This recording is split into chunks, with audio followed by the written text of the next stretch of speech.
Con el gusto de siempre, los saludo en esta nueva emisión de Entre mitos y realidades. ¿Sabía usted que en el mundo hay más de 200 personas que al morir fueron congeladas con la esperanza de ser revividas en un futuro? Pues sobre la criogénesis o criopreservación tratará el programa de hoy. Más allá de lo que pueda ser ahora ficción, lo cierto es que la ciencia ha avanzado mucho en materia de criogenia y sus aplicaciones se extienden a numerosos campos. Catalina, ¿quiénes nos acompañan para hablar sobre estas técnicas? Gracias, Pilar. Y yo con mucho orgullo quiero dar la bienvenida a dos mujeres que me parece importantísimo que tienen una trayectoria tan destacada en un campo científico, en ese campo que siempre nos había estado vedado a las mujeres. Por una parte está aquí la doctora Elizabeth Chavira, investigadora del Instituto de Investigaciones en Materiales de la Universidad Nacional Autónoma de México, y la maestra Johanna Elizabeth Ojeda, promotora científica en criopreservación de células troncales en CrioCell. Y le pregunto a la doctora Chavira, consciente de que muchas personas ignoran todo sobre este concepto, ¿qué es la criogénesis? Bueno, la criogénesis se da en la parte física y es cuando el material se enfría, pero tenemos varios materiales para enfriar. Entonces está el nitrógeno y el hidrógeno y el helio.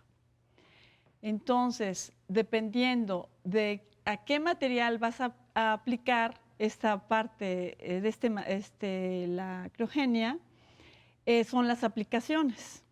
Entonces, por ejemplo, están para los materiales que se emplea mucho la criogénesis, son los superconductores, que estos materiales generalmente son metales y aleaciones metálicas y óxidos metálicos. Entonces, lo que nos dijiste, Elizabeth, es que es un enfriamiento de algo, pero un enfriamiento. Exactamente, es un enfriamiento y entonces ya lo aplicas en materiales, en medicina, en agronomía, en transporte, o sea, ya se aplican en varias áreas. Entonces ya generalmente en medicina es que se emplea el nitrógeno. Entonces, para tener una escala de cómo es estas temperaturas, pues tenemos altas temperaturas, ebullición del agua, bajas temperaturas es hielo. Pero ya el nitrógeno es más frío que el hielo. Bueno, o sea, se puede enfriar más que el hielo. Johanna, y aparte de lo que nos estaba diciendo la doctora, ¿en qué otros campos aplica la criogénesis y con qué otros elementos? ¿Con células? Claro, en el área de la medicina se pueden criopreservar células o tejidos con el fin de mantenerlos durante largos periodos para el uso posterior.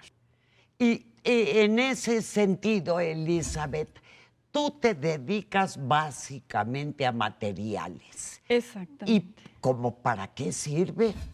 Bueno, estos materiales superconductores a cierta temperatura crítica dejan pasar el flujo de electrones. Entonces, materiales, la ventaja es que ya no hay pérdida de calor, porque generalmente los metales que estamos usando, por decir uno, el cobre, tenemos una pérdida de calor de un 40%, y estos materiales su pérdida de calor es de 1 a 3%, dependiendo de qué material se esté usando. Entonces, en la medicina se aplica mucho en la resonancia magnética nuclear, que hacemos nosotros ya ahorita generalmente en muchos hospitales, ya tenemos esa técnica, y lo que hace es que detecta las vibraciones del agua. Entonces tú tienes, ya sea el corazón, hígado, lo que sea, le dan un tinte a cada órgano, y entonces se van viendo esas deformaciones en ese tejido nada más por las vibraciones de las moléculas de agua, o sea, porque esa es una de las propiedades que tienen estos materiales de detectar campos magnéticos muy pequeños. Volviendo a tu campo, Joana, ¿qué se hace con las células vivas? ¿Para qué las criopreservamos o congelamos? El cordón umbilical, los dientes, explícanos un poquito. Bueno, pues dependiendo del tipo de célula va a ser la aplicación que tenga. Por ejemplo, hay criopreservación de células, ovocitos, óvulos o esperma de embriones para fertilización in vitro. O en el caso de las células del cordón umbilical, que son las hematopoyéticas, sirven para reconstitución de la hematopoiesis en caso de enfermedades. ¿Qué es ese término que no entendemos nosotros? Muy bien, pues cuando la médula ósea, que es el tuétano de nuestros huesos, tiene células hematopoyéticas y a lo largo de nuestra vida se están generando los diferentes tipos de células que hay en nuestra sangre o que componen nuestra sangre, o sea, glóbulos rojos, glóbulos blancos y plaquetas. Y cuando hay algún problema en la médula o por alguna enfermedad, se necesitan dar dosis de quimioterapia o radiación tan fuertes que destruyen a esas células hematopoyéticas de la médula. Con un trasplante de células hematopoyéticas, que pueden ser las del cordón umbilical, se puede reconstituir la hematopoiesis, que es la formación de la sangre. O sea, son células madre. Son células madre hematopoyéticas, o sea, pueden generar todas esas. Johanna, esas son las células troncales, que son tu especialidad, digamos. Claro, las células madre y las células troncales es un sinónimo.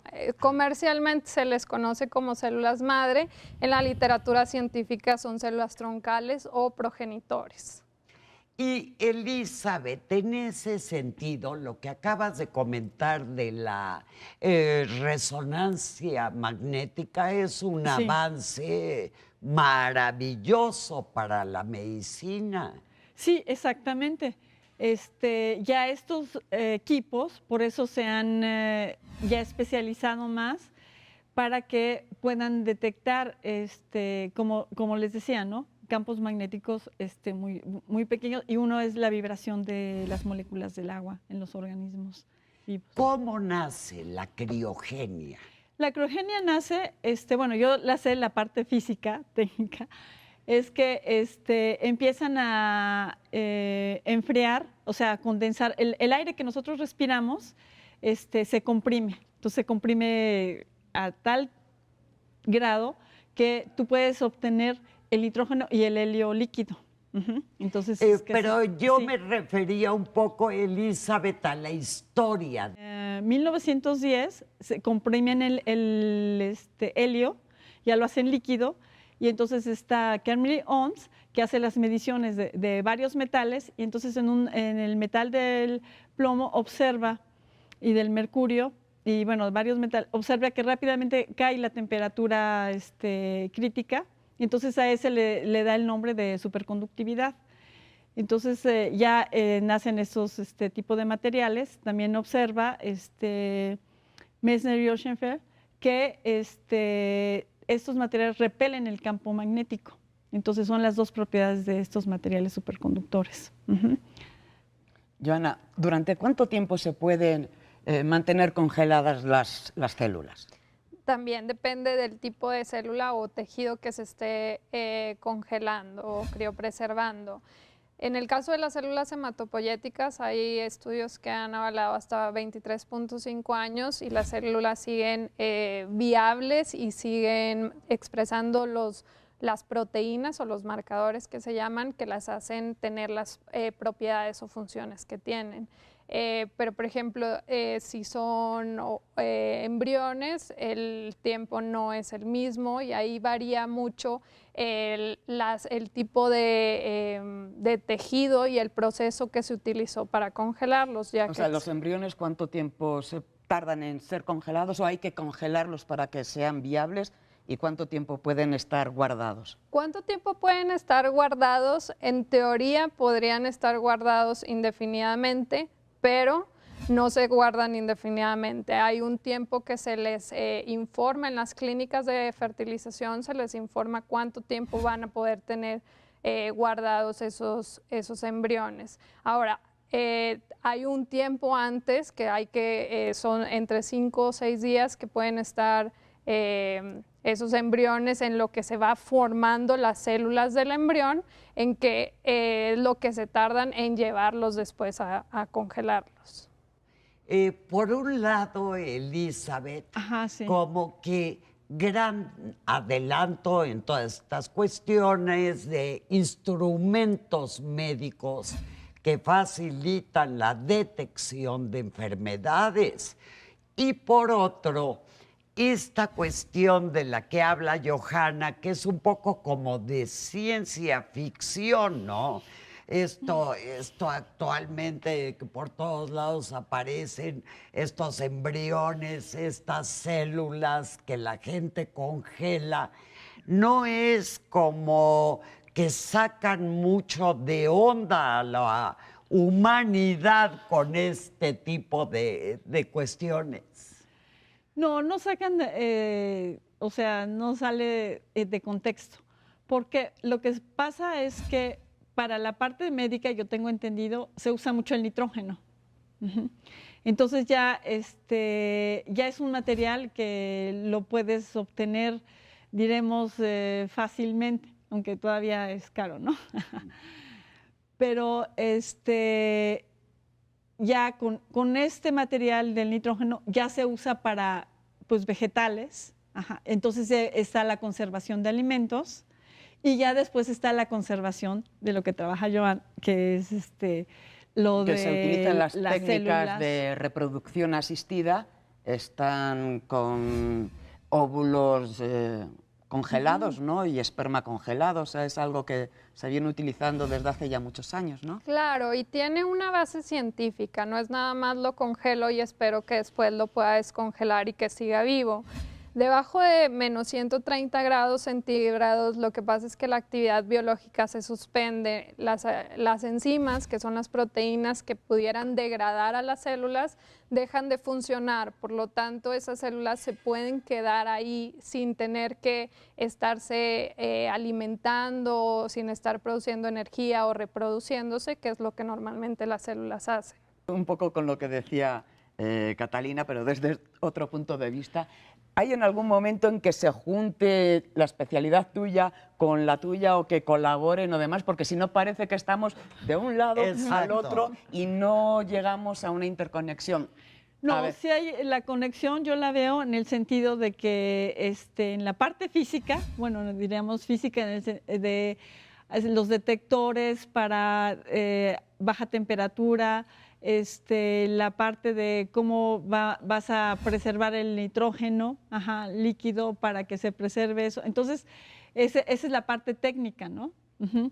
Ahí por eso no está la desconexión en ese sentido de que bueno, no nosotros, pero en la parte física, diremos, se hace todo un estudio, bueno, ya hay estudios, ¿no? De cómo es que vas a detectar las bajas temperaturas, porque no son los termómetros normales que nosotros usamos para Nos quedamos Entonces, aquí, sí. Perdóname, Catalina, tenemos que ir a una muy breve pausa, los esperamos.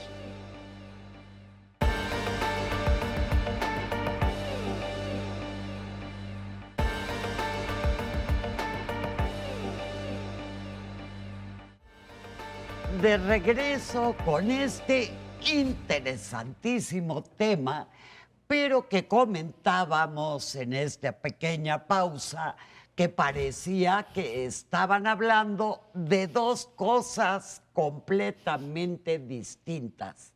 Elizabeth, yo te diría, tú eres la cuestión física, la parte técnica, diremos. la parte técnica, Porque y son tú los pones la carne. Las aplicaciones, digámoslo así. Sí, Ajá. es que O sea, sin ti no sería posible materiales. Aquello, que se claro. congelaran los...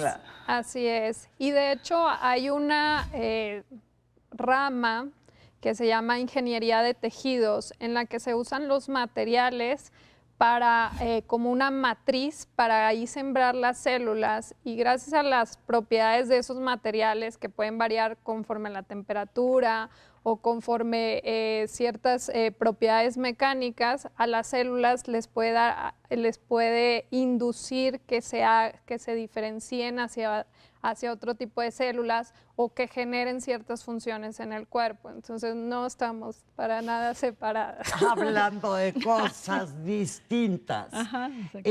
Aquí el punto es que es congelar algo.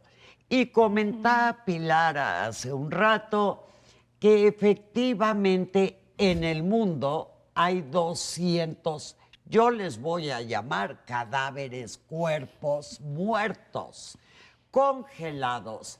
Según esto, esperando si algún día reviven, los pueden revivir. ¿Es eso factible, Elizabeth? Bueno, es lo que comentaba hace rato, que en Estados Unidos ya hay una compañía donde los parientes pagan para que se les congele ahora sí, su pariente, ¿no? Pero hay otra compañía también que se congele y que se haga investigación a la vez. Ajá. Entonces, pero todavía ahorita a la fecha, bueno, yo no tengo conocimiento, tampoco es mi área, que ya haya alguien que haya sido descongelado y otra vez, o sea, todavía no. ¿Cómo lo revives, Johanna? ¿Se puede revivir a un ser humano? ¿Muerto? No. Muerto. Hasta ahorita no.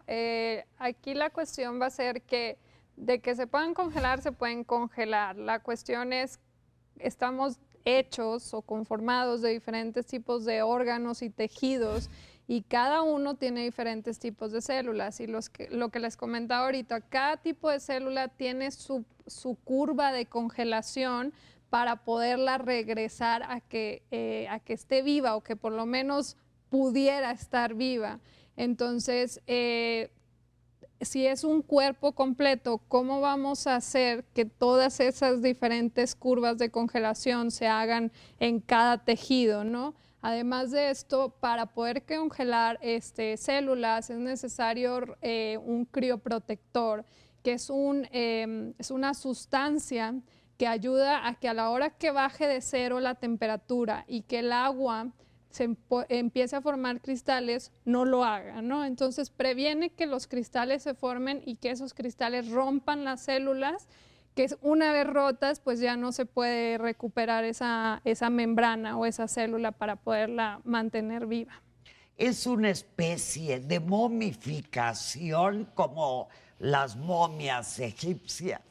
Pues es una especie de momificación, porque de cierta manera se tiene un cadáver y se le está recubriendo con algo para tenerlo preservado de cierta manera. O sea, no se está degradando, pero eso no significa que se pueda volver a la vida, ¿no?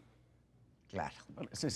Si está muerto, se supone que de momento seguirá muerto, ¿no? A no ser que el concepto de la muerte también vaya variando, que no se produzca de un segundo al otro. Pero bueno. Pero ya unas células, bueno, perdón, pero Sí, ya sí. unas células ya tienen cierto como patrón, ya no me voy a dejar congelar más. Ajá. O sea, tienen como un 80%, una cosa así. Bueno, he leído. No sé si sea cierto en esa parte. Entonces no puedes congelar completamente la célula. Doctora, ¿cuáles son los avances o en qué están avanzando la ciencia de la criogénesis, la criogenética? ¿Y qué es el futuro que podemos esperar? Son en los materiales para que puedan resistir esta parte de criogenia, porque también en la parte aeroespacial, se necesitan esa parte de mar. Ahora, la criogénesis para células y todo, pues creo que ya lo tienen, bueno, no creo si dominado, pero lo usan en el nivel nitrógeno. Y nosotros, bueno, ya en la parte científica, pues estamos bajando ya hasta milikelvin. Ya permite estar casi al cero absoluto, ¿no? Y entonces ya el cero absoluto, supuestamente ya ninguna átomo va a tener ninguna vibración y ya es... O sea, eso permitirá hacer estudios. Por eso en la parte espacial pues se llevan experimentos para ver, bueno, qué sucede cuando no hay atmósfera, ¿no? Johanna, esto es la cuestión de los materiales. En la cuestión que tú manejas, ha habido un enorme debate ético y hay incluso religiones que tienen prohibido toda la cuestión de las células madre. Aunque yo creo que no es completa, que es solo alguna parte. ¿Nos cuentas un poco sobre eso? Claro, hay diferentes tipos de células madre. Hay las células madre embrionarias, que son las que se pueden convertir a cualquier tipo de célula que haya en nuestro cuerpo. Son células que se tienen que obtener de un embrión, ¿ok? Entonces, al hacer esto, pues conlleva ese factor ético muy importante de, pues, que podemos estar destruyendo un embrión y pues según cuestiones religiosas o cuestiones éticas o morales, hay un debate acerca de si se debe de hacer o no se debe de hacer. En el caso de donde yo trabajo en Criocel, lo que se hace se criopreservan células madre, pero son del cordón umbilical. Son células que son prácticamente de un tejido de desecho. Si no se guardan, pues son células que van a terminar en los residuos biológicos y obviamente aquí no hay ese factor ético de que estemos dañando o lastimando a alguien por conservarlas, ¿no? El Vaticano sí tiene un veto contra las células madre embrionarias, pero no es el caso para las células hematopoyéticas o mesenquimales del cordón umbilical. Así es, porque por ahí se decía que este tipo de investigaciones están jugando a ser Dios. Bueno, claro. Mucho de la investigación que se hace con células embrionarias no es tanto para tratar de generar personas nuevas o generar individuos nuevos, diferentes. Para lo que más se ha utilizado la investigación con las células embrionarias ha sido hacia cómo es el desarrollo del embrión, qué es lo que está pasando con los genes o con los órganos que terminan teniendo una malformación, cómo se pueden evitar, cuáles son los genes que están involucrados en ciertas enfermedades o problemas congénitos. Y pues eso ha ayudado mucho a entender mejor el desarrollo del ser humano durante el embarazo. Porque se dice también, ¿no?, que con la investigación de las células madre se podían atajar o curar muchas enfermedades que ahora causan muchas muertes. Se podría utilizar para el Alzheimer, para la esclerosis múltiple. Serviría también, ¿no? Depende del tipo de célula. Ahí volvemos. Aunque se llaman células madre, hay muchos diferentes tipos y cada diferente tipo tiene propiedades diferentes. ¿Okay? Entonces, por ejemplo, las hematopoyéticas son las células que generan los diferentes tipos de sangre, son células madre o células troncales, pero hay células mesenquimales que también son células madre, pero estas se diferencian hacia hueso, hacia cartílago, y aparte de estas propiedades, tienen propiedades regenerativas que son diferentes entre cada diferente tipo de célula madre. Incluso esas del cordón umbilical, que hay hematopoyéticas y mesenquimales, son diferentes las enfermedades para las cuales se investigan, pero sí hay, por ejemplo, con mesenquimales para enfermedades autoinmunes, para problemas ortopédicos, para cuestiones de regenerativas por ejemplo, del corazón, del páncreas, pero esto todavía está en una fase de investigación. Ya hay muy buen avance en los últimos 10 años, pero todavía está en fases de investigación. O sea que todavía no han podido hacer un órgano completo. Esas serían con otro tipo de células. Y es más difícil de lo que parece, ¿no? Porque un órgano, a pesar de que nosotros, no sé, vemos un corazón y vemos, pues debe estar hecho, lo vemos todo rojito y debe estar hecho de los mismos, hay diferentes tipos de células, diferentes tipos de tejidos, tienen que tener ciertas propiedades, y tienen mecánicas y tienen que tener ciertas propiedades eléctricas para que funcione como funciona naturalmente. Entonces no es nada más tener las células, sino poder hacer que vuelva a tener la función correcta. Pues nos queda ya muy poquito tiempo, si les parece. Doctora, tiene un minuto casi para darnos sus conclusiones. Bueno, las conclusiones es de que la parte física y la biológica no están aisladas, están unidas y siempre van a estar unidos porque pues si los materiales se van a usar en la parte, ya sea en vegetales, en animales y en humanos, ¿no? Y bueno, en la parte técnica pues ya es otra diferente.